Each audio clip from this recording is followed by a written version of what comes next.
New Orleans Saints interim head coach Darren Rizzi has the chance to put himself on record-setting pace with a win over the Los Angeles Rams this Sunday. We got all of that and a little bit of lagniappe for you on today's episode of Locked On Saints.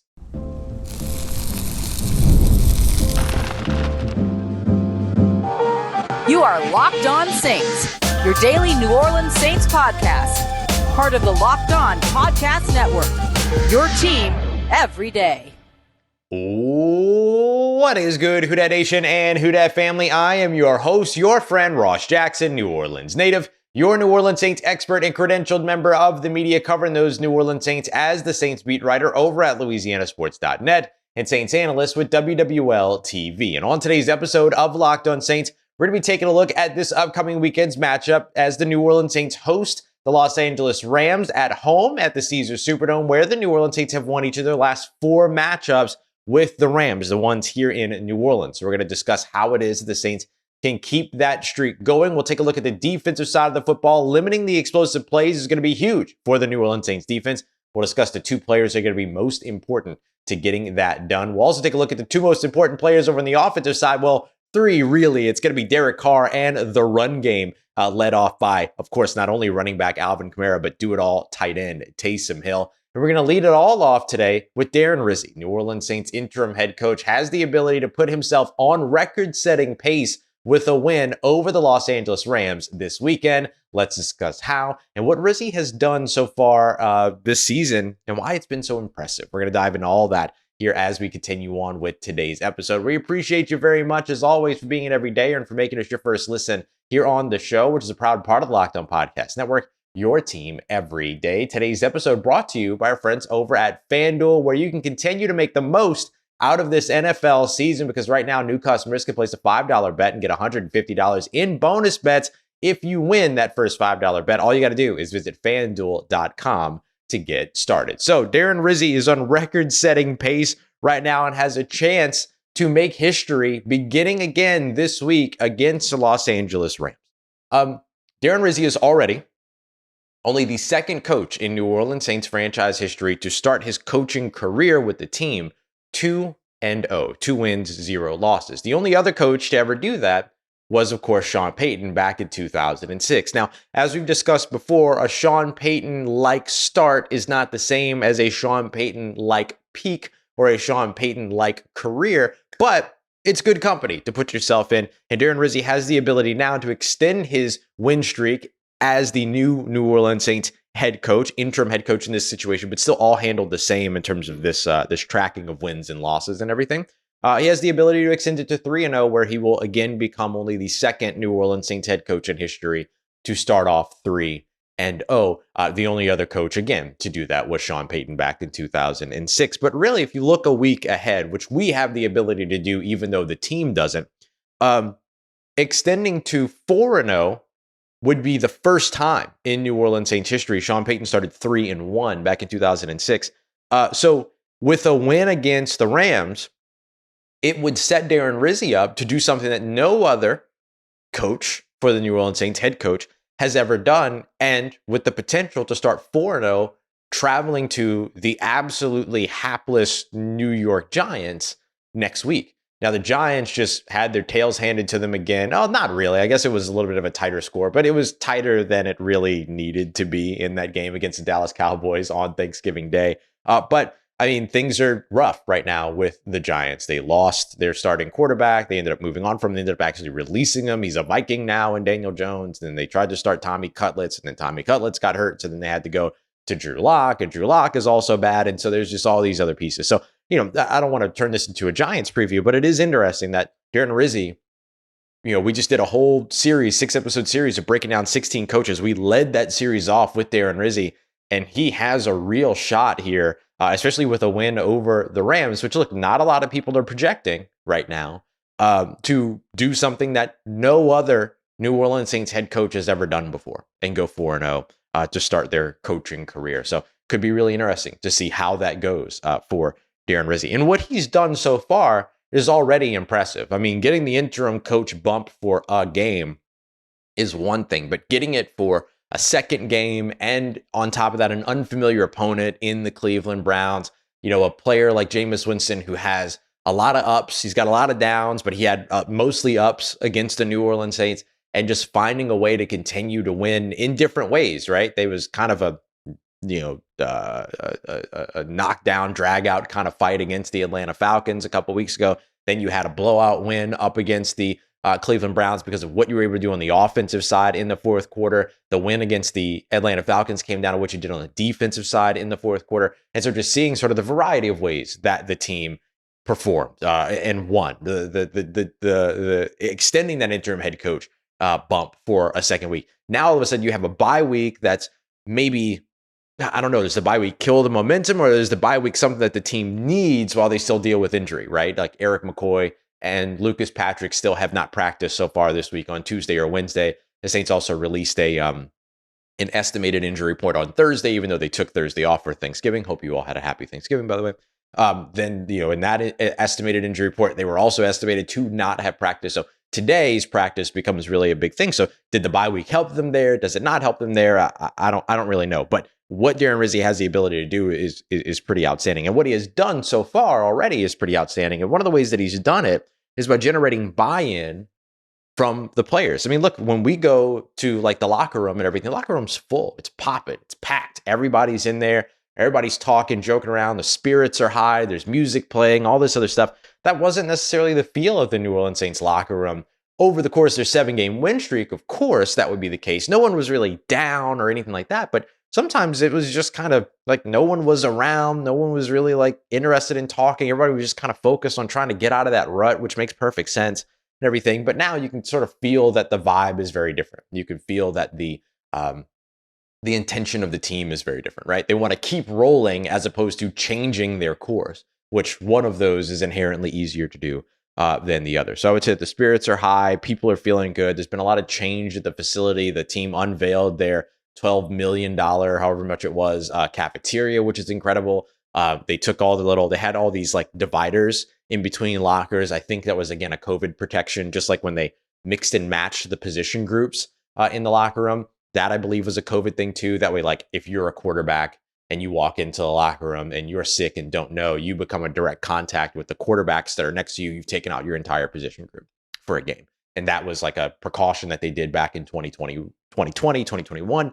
But then they didn't need to do that anymore. And so now all the position groups are back together. They did that a couple weeks ago. That was one of Darren Rizzi's first things that he did. Then he followed it up by taking all the dividers down. So now you can actually like talk to your neighbor without having to like lean forward and around the little plastic or whatever, plexiglass, whatever kind of dividers and stuff like that. And those are all sound like small things. I get it, but it just creates a better bond of togetherness for the team. The running backs can look over and talk to the running backs. The cornerbacks can look over and talk to the cornerbacks. It seems so simple, but it definitely does go a long way. And it's part of what has kind of bred this camaraderie that you're feeling in the locker room now, but also are seeing on the field as well. So I do think that is all of those things do factor into sort of the togetherness that we're now seeing this team play with in the fourth quarter, in the clutch, all those other pieces.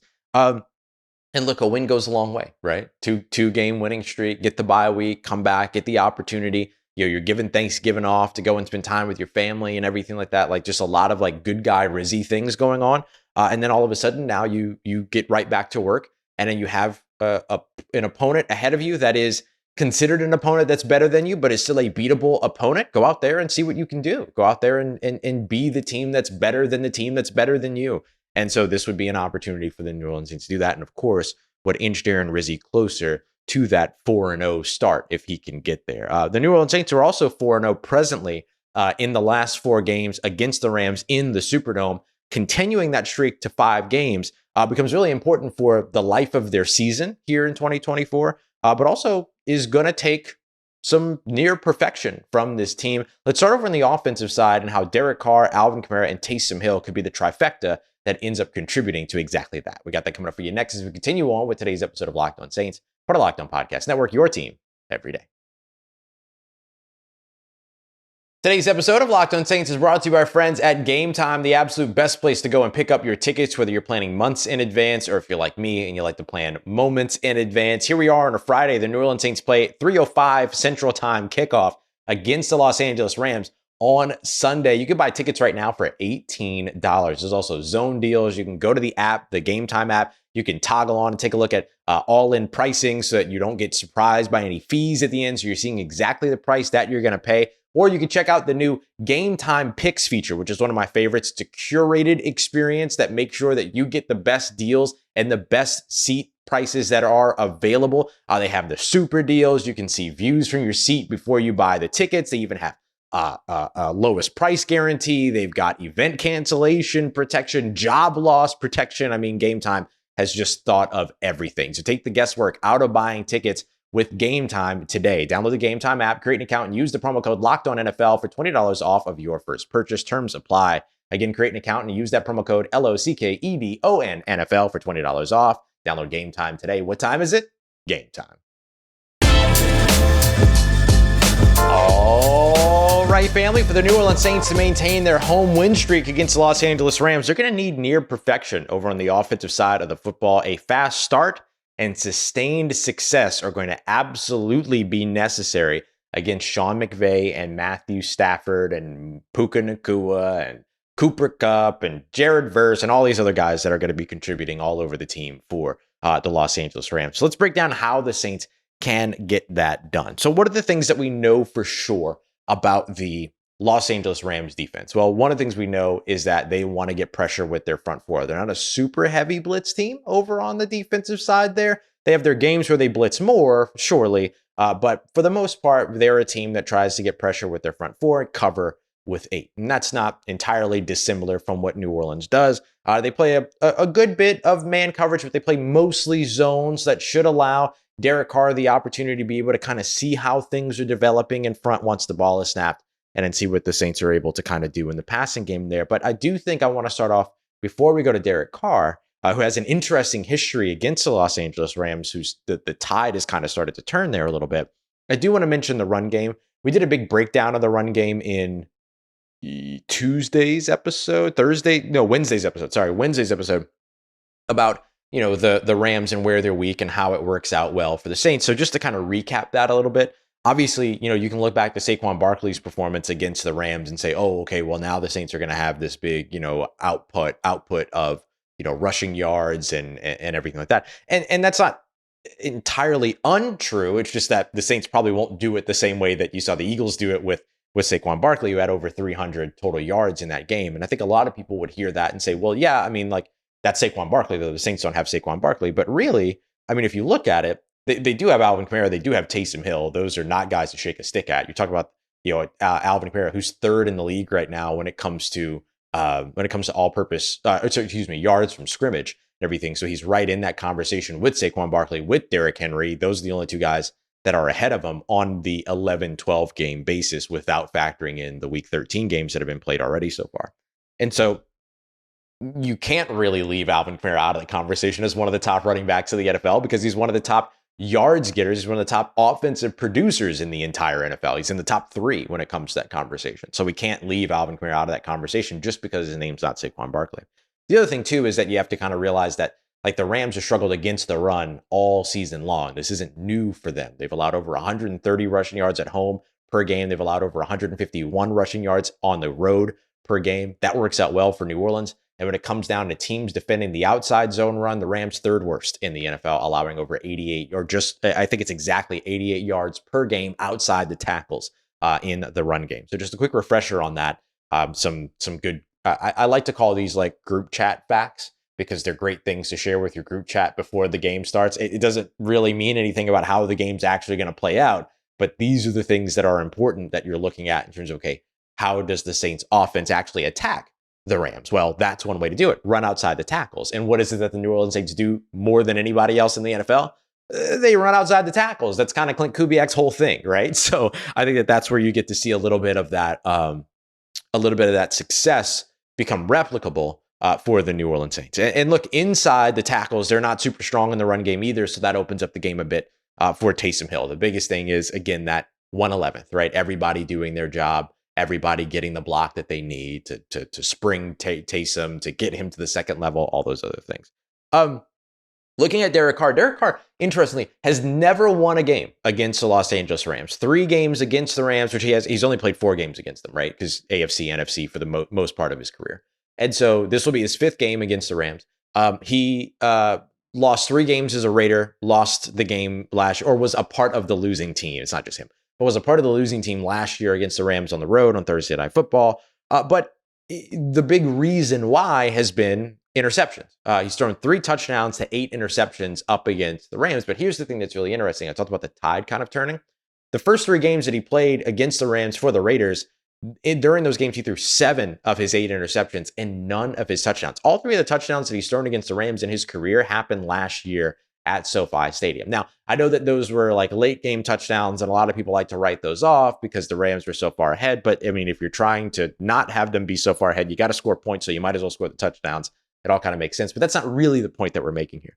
The point that we're making here is that he performed better as a Saint against the Rams last year than he has ever performed against the Rams in his career beforehand. And I think some of that has to do with system, things that were working, teammates, the explosive players, all those other things. There is no Rashid Shaheed. There's no Chris Olave this time like there were last year. But he and Marquez Valdes-Scantling have kind of hit it off like old friends and look great on the field together. Being able to utilize the tight ends like Foster Moreau and Juwan Johnson in a way that they couldn't utilize those guys last year. Juwan Johnson was managing injury. Foster Moreau was played like 13 games with an injury that no one's ever played through before in terms of NFL history and everything. And so having those guys plus Alvin Kamara plus Taysom Hill in this mix this week and maybe a little bit more Dallin Holker finally, we'll see, right? That's not a hint. I'm just like, okay, who else, those guys can contribute. And look, you've seen good contributions as well from Dante Pettis in the punt return game as well as a receiver. Kevin Austin Jr. as a receiver. You've seen those guys too, so I don't want to leave them out of the conversation. But for Derek Carr, you've already kind of started to see the tide versus the Rams turn a bit last year. The big question is, can you have what we discussed a second ago, fast start and sustained success? Last year, the Saints were not a fast start team. This year, when the team gets off to a fast start, they're either winning games or at least better positioned by the game's end. And so that's a situation that you want to see them in. Is you want to see them into those situations again where they're off to a fast start. They don't need the fourth quarter push unless you're getting one like you got last week to where, or I guess the week before, to where you're separating in the fourth quarter, not trying to catch up, right? Not trying to make up ground in the fourth quarter. And a big part of the way that that's going to happen is by getting a good game from Derek Carr, who has looked good over the course of the past 2 weeks. Over 80% adjusted completion percentage in each of the last 2 weeks. Not really like giving the ball away. I think he's only got 1 turnover worthy throw versus around 3 or 4 big time throws, 5 big time throws, I think, actually, according to Pro Football Focus. So it's looked good over in that area of the game. And one of the big reasons why is because of the impact of the run game. So that's why I wanted to start with the run game, because that's going to set everything else up. That gets you going with the play action, the bootlegs, all the things that Derek Carr is really good at running as a quarterback. You want those to work to their best, right? If you don't have a run game, those things will still work, but they work a lot better when your run game is cooking. So the Saints should be uniquely positioned there, or positively positioned there. Lastly is Taliesin Fuanga. He is a big reason why the Saints were able to find so much success last week up against the Cleveland Browns. He against Myles Garrett was a plus matchup for New Orleans, it turns out. And if you were worried about maybe like, oh, well, that didn't really mean anything. Myles Garrett was dealing with injuries. Look at what Myles Garrett did just a few days later on Thursday Night Football against the Steelers. I think you can see that he had 3 sacks. I think he actually finished as Defensive Player of the Week for Week 12. 1 week off of getting blanked entirely by Taliesin. So I think him being matched up with Jared Verse, who has been a big time pass rusher for the Los Angeles Rams so far this season. Just looking at some of his numbers, 51 total pressures. It's 12 more than any other rookie so far this season, and the most by a rookie through 12 weeks since Nick Bosa in 2019. He's been awesome. And he's generated a bunch while he's been double teamed and all that too. So it's really going to come down to Jared Verse is one of the best rookie pass rushers, if not the best rookie pass rusher this season, going up against Taliesin Fuanga, who's been the best rookie tackle so far this season. His 7.4% pressure rate, according to Next Gen Stats, is the lowest for any rookie tackle so far this season. So it's going to be best on best when it comes to that. And Jared Verse will move around, make no mistake about it, he's taken over 66% of his snaps in front of where Taliesin Fuanga will be. So that's going to be a big time matchup for New Orleans to kind of keep those things going. And seeing if you're going to get Eric McCoy back. I don't think you're going to get Lucas Patrick back, but getting Eric McCoy back would be huge for the team as well, because you also have Braden Fisk in the middle that you kind of have to deal with too. So very, very good defensive lineman for the Rams. And so that's going to be the other piece here in terms of the perfection that you're going to need to get in the run game and in the passing game is the protection. Coming up next, let's take a look at what the New Orleans Saints defense needs to do, which is going to all come down to limiting explosive plays. And I'll tell you who the two most important players are going to be when it comes to getting that done. We got that coming up for you next as we continue on with today's episode of Locked On Saints, part of Locked On Podcast Network, your team every day.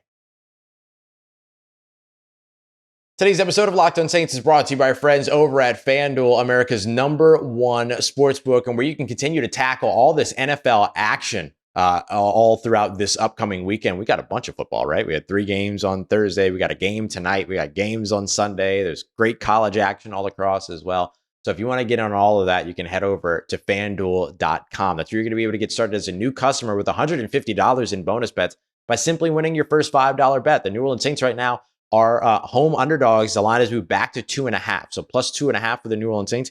Maybe you like them to cover. Maybe you like them to win outright. Maybe you like the Rams in that matchup. No matter what, you can get in on all of it over at FanDuel.com. Just download the FanDuel app. You'll be able to live bet. You'll be able to get in on the latest stats, live play-by-play, all in the same place where you place your bets. It's awesome. Once again, it's FanDuel.com to get started today. And you'll get started with $150 in bonus bets if you win your first $5 bet. That's FanDuel.com. Never waste a hunch and make every moment more with FanDuel, an official sportsbook partner of the NFL. Let's get it. Who Dat Nation? The New Orleans Saints are going to need a pretty perfect game from their offense, unless their defense is able to do one big thing, which is eliminate the explosive plays by Matthew Stafford and his wide receivers, Puka Nacua and Kupp. So we're going to dive into that today. I think that that's got to be the #1 thing for the New Orleans Saints. It might not be the most important thing, if we're being honest. I'll tell you the most important thing, but I think the thing that they need to do to maintain their own confidence and be able to produce as a defense is going to be limiting those explosive plays. Since Matthew Stafford got his 2 wideouts back in week 8, he has now had the most passing yards in the NFL, and his 12 passing touchdowns are tied for second in the NFL. That's since week 8, when he got both Puka Nacua and Kupp back on the field at the same time. And so that's huge, right? Like, that has changed the entire game for the Matthew Stafford-led Sean McVay offense over with the Los Angeles Rams. And so even though it hasn't been the most successful season for the team that sits at 5-6 right now, it's still very much been a productive team since they got all their weapons back. The other piece to mention here too is that they've had to rely on their passing game quite a bit because the run game hasn't necessarily been there for them so far this season, not in the way that we saw last year. Last year, it felt very much like the Rams figured something out back in 2023. During that season, they started implementing a little bit more of what's called the ISO run, which is the middle of the, like between the tackles run, to where you kind of pick your A gap as an inside runner based upon which A gap the key defender in the middle of the field lines up to take. And so if he lines up to take the A gap that's between the center and the right guard, you run between the center and the left guard, or vice versa. Did a really good job of executing that, kind of adding that to their offense last season. And because they added that to their offense last season, they ended up being the 11th best rushing yards team last year. However, this year, for whatever reason, either that game plan has changed, as Sean McVay changes his offense pretty much every season a little bit, or it just simply hasn't been as effective. The Rams right now sit as a 26th rushing yards team in the NFL right now, or number 26 in rushing yards, excuse me. So they just have not been the same rushing team. On top of that, Kyren Williams, who was kind of their big running back last year and had this incredible season last year, he has fumbled 4 times in each of the last, or 4 times in the last 4 games in total. I believe it's 5 times in the last 7 games in total. And so they've put the ball on the ground. They've turned the ball over in the run game. And I think that it's kind of led them to going away from their run game a little bit. So part of that passing yards number that we see right now, Matthew Stafford, the Rams quarterback, leading since week 8, is kind of out of necessity. But the 12 passing touchdowns, which are tied for second in the NFL since that time, is pretty remarkable as well. And that means that they're putting points on the board. So don't expect the Rams to not be able to put points on the board, although they haven't done it as consistently as a team like New Orleans has, which is interesting because New Orleans, of course, went on a 7-game losing streak, but they still were pretty consistent in putting up points outside of when, they had a rookie quarterback starting and all these other things. The Rams have scored over 30 points a couple of times, but every other game outside of that, they've scored 20 or fewer. The Rams are not in that same category. The Saints are not in that same category. And so limiting those explosive plays is going to be about keeping those points off of the board. And so I think the two players that are going to be most important to that are going to be Tyrann Mathieu and Alontae Taylor. Starting with Alontae Taylor, who has now moved to the outside after playing his first year and a half in the NFL, or the last year and a half in the NFL in the slot. He's going back to his natural position on the outside, although he has had some plays where he has struggled over the course of the last 2 weeks or the last 2 games. There's no doubt about that. So can he perform better here against the Rams? And it's going to be a big test. Puka Nacua is really good, big and physical. Cooper Kupp's really good, big and physical. And let's not forget that this is the team against which Alontae Taylor was benched last season, right? He was pulled from the game last season against the Rams. He was playing in the slot in that game.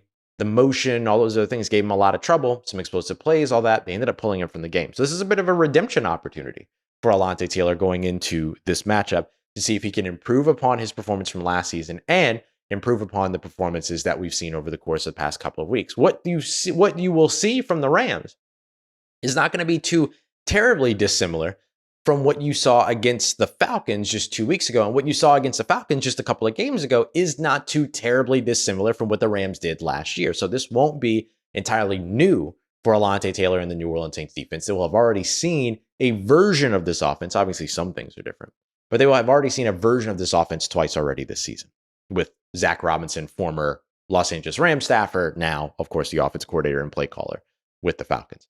When it comes to Tyrann Mathieu, on the other hand, the thing that I'm looking for when it comes to Tyrann Mathieu is just not letting plays come his way. He's done a very good job of that so far. Since week 6, according to Next Gen Stats, Tyrann Mathieu has been targeted 8 times, just 8 times on 178 coverage snaps. Now, remember, that means he was the closest defender on 8 of those targets, not necessarily that it was his primary responsibility. And this also doesn't account for any times where perhaps somebody was his primary responsibility, but another defender ended up being closer at the time of the target. So do keep that in mind. But 3 passes defensed over the course of those, including an interception over the course of those 8 targets, not bad. He's got a 4.5% target rate, which is the 4th lowest amongst safeties so far this season. So what he's done a very good job of is taking the ball away when it does come his way, 37.5% ball hawk rate, second highest at his position, while also forcing teams to also not throw his way, right? To go to the other side of the field or read through the progressions. Remember, that's what it is that the Saints want to do.